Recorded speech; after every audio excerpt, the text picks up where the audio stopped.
ಚಿಂದಿ ಉಡಾಯಿಸೋ ಖಾರ ಬಣ್ಣ ರುಚಿಯನ್ನು ನೀಡುತ್ತದೆ. ಆಚಿ ಮೆಣಸಿನ ಪುಡಿ ಚಿಂದಿ ಉಡಾಯಿಸೋ ಖಾರ ಬಣ್ಣ ರುಚಿ. ವಿಶ್ವದಲ್ಲಿಯೇ ಭಾರತ ದೇಶಕ್ಕೆ 5ನೇ ಸ್ಥಾನ. ನೋಡಿ, ನಮ್ಮ ದೇಶದ ಹೆಮ್ಮೆ ಇದು. ಭಾರತದ ಮಿಲಿಟರಿ ವೆಚ್ಚ, ನಾವು ಎಷ್ಟು ಆರ್ಮಿ ಖರ್ಚು ಮಾಡ್ತಾ ಇದ್ದೀವಿ, ಪಾಕಿಸ್ತಾನದಕ್ಕಿಂತ ನಾವು 9 ಪಟ್ಟು ಮುಂದೆ ಇದ್ದೀವಿ. ವರ್ಲ್ಡ್ ಅಲ್ಲೇ 5ನೇ ಸ್ಥಾನದಲ್ಲಿದ್ದೇವೆ. ಭಾರತ ರಕ್ಷಣಾ ವಲಯಕ್ಕೆ $86.1 ಶತಕೋಟಿ ವ್ಯಯ ಮಾಡುತ್ತೆ. ಭಾರತದಿಂದ ರಕ್ಷಣಾ ಕೇಂದ್ರಕ್ಕೆ, ರಕ್ಷಣಾ ಕ್ಷೇತ್ರದ ಸಬಲೀಕರಣಕ್ಕೆ ಒತ್ತು ಕೊಡಲಾಗ್ತಾ ಇದೆ. ಕಳೆದ ವರ್ಷಕ್ಕಿಂತ ಶೇಕಡ 1.6ರಷ್ಟು ಹೆಚ್ಚಾಗಿದೆ ಅಂತ ವರದಿ ಬಂದಿದೆ. ಸಿಪ್ರಿ ಸಂಸ್ಥೆಯ 2024ನೇ ಆವೃತ್ತಿಯ ವರದಿಯಲ್ಲಿ ಈ ಅಂಶಗಳು ಉಲ್ಲೇಖ ಆಗಿದ್ದಾವೆ. ಅಗ್ರಸ್ಥಾನದಲ್ಲಿ ಅಮೆರಿಕ ಇದೆ, $997 ಶತಕೋಟಿ ವೆಚ್ಚ ಮಾಡ್ತಾರೆ ಅವರು ಆರ್ಮಿಗೆ. ಚೀನಾ ಸೆಕೆಂಡು, $314 ಶತಕೋಟಿ ವೆಚ್ಚ ಮಾಡ್ತಾರೆ ಅವರು. ನೋಡಿ, ಪಾಕಿಸ್ತಾನ $10.2 ಶತಕೋಟಿ ವೆಚ್ಚ ಮಾಡ್ತಾರೆ.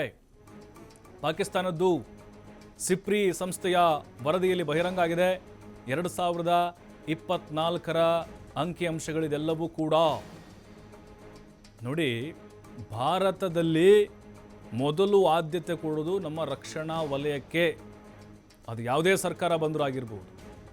ಮೊದಲು ಸೈನಿಕರು, ದೇಶ, ರಕ್ಷಣೆ, ಅವರ ಆದ್ಯತೆಗಳು, ಅವ್ರ ಸೌಲಭ್ಯ ಲಕ್ಷ ಕೋಟಿ ಅಷ್ಟಿರುತ್ತೆ. ಬಜೆಟ್ನಲ್ಲಿ ನಾವು ನೋಡ್ತಾ ಇರ್ತೀವಿ, ಕೇಂದ್ರ ಸರ್ಕಾರ ಬಜೆಟ್ ಮಂಡಿಸಿದಾಗ ವಾರ್ಷಿಕವಾಗಿ ಮೊದಲು ಬರೋದೇ ಅಲ್ಲಿ ನಮಗೆ ರಕ್ಷಣೆ, ಆಮೇಲೆ ಆರೋಗ್ಯ, ಕೃಷಿ ಬರುತ್ತೆ. ಈ ರೀತಿ ನಾವು ನೋಡ್ತಾ ಇರ್ತೀವಿ.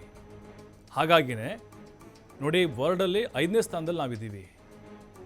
ಪಾಕಿಸ್ತಾನ ಅದಕ್ಕಿಂತ 9 ಪಟ್ಟು, ಅದು $10.2 ಶತಕೋಟಿ ವೆಚ್ಚ ಮಾಡುತ್ತೆ. 29ನೇ ಸ್ಥಾನ ಅದು. ನೋಡಿ, ನಮಗೂ ಅವ್ರಿಗೂ ಅಜಗಜಾಂತರ ವ್ಯತ್ಯಾಸ. ಸುಮ್ಮನೆ ಗೊಡ್ಡು ಬೆದರಿಕೆ ಹಾಕ್ತಾ ಇದ್ದಾರೆ, ಯುದ್ಧ ಮಾಡಿಬಿಡ್ತೀವಿ, ನಿಮ್ಮನ್ನು ಹೊಡೆದಾಕ್ತೀವಿ, ರಕ್ತ ಹರಿಸ್ತೀವಿ ಅಂತೇಳಿ. ಸುಮ್ಮನೆ ಬೆದರಿಕೆ ಹಾಕೋದ್ರಲ್ಲಿ ಏನಿದೆ? ಸೇನೆಯಲ್ಲೂ ಕೂಡ ನಮ್ಮದು ಬಲಿಷ್ಠ. ಸೇನೆಗೆ ಪ್ರಾಮುಖ್ಯತೆಯನ್ನು ಕೊಡೋದ್ರಲ್ಲೂ ಕೂಡ ನಾವು ಅವರಿಗಿಂತ ಮುಂದೆ ಇದ್ದೀವಿ. ನೋಡಿ, ಪಾಕಿಸ್ತಾನದಲ್ಲಿ ಊಟಕ್ಕೆ ಗತಿ ಇಲ್ಲ ಅವರು ಸೈನಿಕರಿಗೆ. ಸರಿಯಾಗಿ ಪೌಷ್ಟಿಕಾಂಶವುಳ್ಳ ಆಹಾರ ಕೊಡೋಕ್ಕಾಗ್ತಿಲ್ಲ, ಫಿಟ್ನೆಸ್ ಇಲ್ಲ. ನಮ್ಮಲ್ಲಿ ನೋಡಿ ಸೇನೆಗೆ ಎಷ್ಟು ಖರ್ಚು ಮಾಡ್ತಾರೆ. ಯುದ್ಧ ವಿಮಾನಗಳು, ಟ್ಯಾಂಕರ್ಗಳು, ಬೇರೆ ಬೇರೆ ಫೈಟರ್ ಜೆಟ್ಗಳು, 63,000 ಕೋಟಿದು ಡೀಲ್ ಆಯ್ತಲ್ಲ, ರಫೇಲು, ಹೀಗೆ ನಾನಾ ವಿಧದ ಖರ್ಚುಗಳು. ಅಂದರೆ ಸೇನಾ ವಲಯಕ್ಕೆ ಸಂಬಂಧಪಟ್ಟಂತೆ ಅದು ಬೇರೆ ಬೇರೆ ದೇಶಗಳಿಂದ, ಅಮೇರಿಕ ಆಗಿರ್ಬೋದು, ಫ್ರಾನ್ಸ್ ಆಗಿರ್ಬೋದು, ಬೇರೆ ಬೇರೆ ದೇಶಗಳಿಂದ ಯುದ್ಧ ವಿಮಾನಗಳನ್ನು ಖರೀದಿ ಮಾಡೋದ್ರಿಂದ ಹಿಡಿದು ನಮ್ಮ ಸೈನಿಕ ಹಾಕೋ ಶೂವರೆಗೂ ಕೂಡ ಭಾರತದ ಖರ್ಚು ಇಷ್ಟಾಗುತ್ತೆ.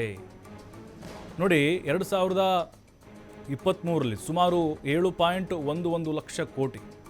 2024ರಲ್ಲಿ ಭಾರತ ತನ್ನ ವೆಚ್ಚವನ್ನು $86.1 ಬಿಲಿಯನ್ ಅಷ್ಟಿತ್ತು. ಅಂದರೆ 7.33 ಲಕ್ಷ ಕೋಟಿ ಹೆಚ್ಚಳ ಆಗಿದೆ. 2023ಕ್ಕೆ ನಾವು ಹೋಲಿಕೆಯನ್ನು ಮಾಡಿದರೆ, ಅಂದರೆ ವರ್ಷದಿಂದ ವರ್ಷಕ್ಕೆ ಅದು ಜಾಸ್ತಿ ಆಗ್ತಾ ಇದೆ. ಇತರೆ ದೇಶಗಳ ವೆಚ್ಚಕ್ಕೆ ಹೋಲಿಸಿದರೆ ಭಾರತ ಮಾಡುವ ವೆಚ್ಚ ಕಡಿಮೆ. ಭಾರತದ ವೆಚ್ಚವು 2023ರಲ್ಲಿ ಎಷ್ಟಿತ್ತು, ಎಷ್ಟು ಜಾಸ್ತಿ ಆಗಿದೆ, ಇದೆಲ್ಲವೂ ಕೂಡ.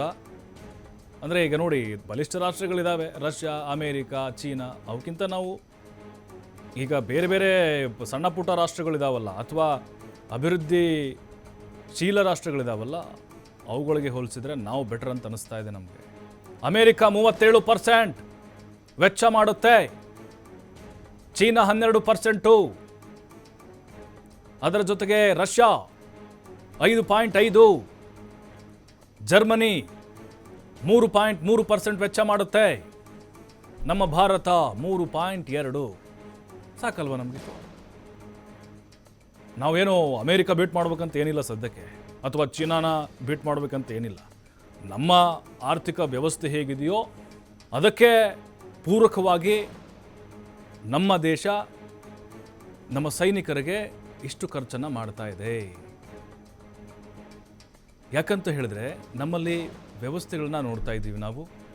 ಸೇನೆಗೆ ಸಂಬಂಧಪಟ್ಟಂತೆ ಅವರ ಸಮವಸ್ತ್ರದಿಂದ ಹಿಡಿದು ಅವರ ಖರ್ಚು ವೆಚ್ಚಗಳು, ಅವರ ಸಂಬಳ ಇರಬಹುದು, ಯುದ್ಧ ಶಸ್ತ್ರಾಸ್ತ್ರಗಳು, ಯುದ್ಧ ವಿಮಾನಗಳು, ಇವೆಲ್ಲವೂ ಕೂಡ ಇದರಲ್ಲಿ ಒಳಗೊಳ್ಳುತ್ತೆ. ನಾವೇನು ಕಡಿಮೆ ಇಲ್ಲ ವಿಶ್ವದ ಮುಂದೆ. ಬಲಿಷ್ಠ ರಾಷ್ಟ್ರಗಳು ಏನಿದ್ದಾವೆ ಒಂದು 3-4 ಬಿಟ್ಟರೆ ನೆಕ್ಸ್ಟ್ ಬರೋದೇ ಇಂಡಿಯಾ. ಅಲ್ಲಿ ನಾವು ಕೂಡ ಅವರ ಲಿಸ್ಟ್ಗೆ ಸೇರ್ಪಡೆ ಆಗ್ತೀವಿ. ರಕ್ಷಣೆಗೆ ಹೆಚ್ಚು ವೆಚ್ಚ ಮಾಡುವಂಥ ರಾಷ್ಟ್ರಗಳ ಪಟ್ಟಿಯಲ್ಲಿ ಭಾರತ ಸ್ಥಾನವನ್ನು ಪಡೆದುಕೊಂಡಿದೆ. ನೋಡಿ, ಸುಮಾರು 197 ರಾಷ್ಟ್ರಗಳಂತ ಅಂದ್ಕೊಂಡ್ರೆ ವಿಶ್ವದಲ್ಲಿ ನಾವು 5ನೇ ಸ್ಥಾನದಲ್ಲಿದ್ದೀವಿ ಅಂತಾರೆ. ಬೆಟರ್ ಅಲ್ವಾ ಇದು? ಎಲ್ಲಿಂದ ಎಲ್ಲಿಗೆ ಭಾರತ ದಾಪುಗಾಲಿಟ್ಟಿದೆ ಸೇನೆಯಲ್ಲಿ ಅಂಥೇಳಿ.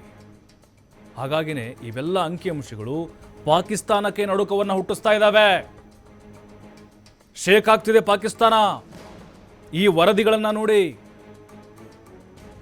ನಾವೇ ನೋಡ್ತಾ ಇರ್ತೀವಲ್ವಾ, ಪ್ರತಿ ಬಾರಿ ಕೇಂದ್ರದ ಬಜೆಟ್ ಘೋಷಣೆಯಾದಾಗ ಅಲ್ಲಿ ಮೊದಲ ಆಯ್ಕೆ ರಕ್ಷಣೆ ಆಗಿರುತ್ತೆ. ರಕ್ಷಣಾ ವಲಯಕ್ಕೆ ಆದ್ಯತೆ. ನಿಜಕ್ಕೂ ನಾವು ಇದನ್ನು ಗರ್ವದಿಂದ ಹೆಮ್ಮೆಯಿಂದ ಹೇಳಿಕೊಳ್ಬೇಕು. ಭಾರತ ಮಿಲಿಟರಿಯ ವೆಚ್ಚ ವರ್ಷದಿಂದ ವರ್ಷಕ್ಕೆ ಅದು ಜಾಸ್ತಿ ಆಗುತ್ತಾ ಹೋಗುತ್ತಾ ಇದೆ. ಈ ಹಿಂದೆ ನಮ್ಮಲ್ಲೂ ಕೂಡ ಕೆಲವೊಂದಿಷ್ಟು ವೈಫಲ್ಯಗಳಿದ್ವು. ನಮ್ಮ ಸೈನಿಕರ ಸ್ಥಿತಿಗತಿಗಳು ಕೂಡ ಭಾಳ ಆವಾಗ ಶೋಚನೀಯವಾಗಿತ್ತು. ಅದು ಸಂಬಳ ಆಗಿರ್ಬೋದು, ಸೌಲಭ್ಯಗಳಾಗಿರ್ಬೋದು. ಆದರೆ ವರ್ಷಗಳು ಉರುಳಿದಂತೆ ನಮ್ಮ ಸೇನೆಗೆ ಖರ್ಚು ಜಾಸ್ತಿ ಆಗ್ತಾ ಇದೆ.